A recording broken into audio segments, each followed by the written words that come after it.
Vendimi i gjykatës themelore për t'i caktuar 30 ditë para burgim këngëtarit Besart Kelmendi, i njohur për publikun si Gjesti, ka shkaktuar një tërmet të vërtet në estradën shqiptare.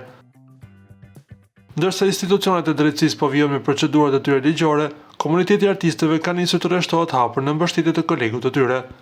Reperja e njohur Tajna ka zgjedhur të reagojë publikisht përmes një postimi emocionues në Instagram, duke përpjekur të tregojë publikut anën tjetër të medaljes, atë që shpesh mbetet e padukshme pas kamerave.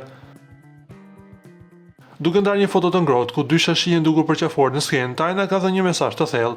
Ai theksoi se veprimet apo gabimet e artistëve shpesh gjikohen ashpër nga jashtë, por pak njerëz e kuptojnë zhgënjimin dhe padrejtësitë profesionale që i çon ata drejt një reagimi. Shumë njerëz e gjykojnë reagimin, por pak e dinë se çfarë është një artist deri aty. Kur puna jote, zëri yt dhe djersa jote nuk respektohen, dhimbja bëhet revolt, shkroi Tajna duke lënë të kuptohet se prapa skenat e industrisë muzikore mund të jenë të vështira.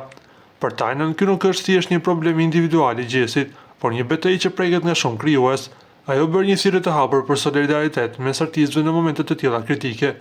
Artistët meritojnë drejtësi për krijimet e tyre. Në fund të ditës ne kalojmë sfida të ngjashme, dhe këto janë momentet kur bashkë duhet të mbështesim njëri tjetrin. Ky reagim i Tajnës dëshmon se pavarësisht të laçeve aktuale me drejtësinë, Gjesti gëzon një respekt dhe mbështetje të madhe morale nga kolegët e tij në skenës, të cilët kërkojnë mirëkuptim për të vërtetën e çdo artisti.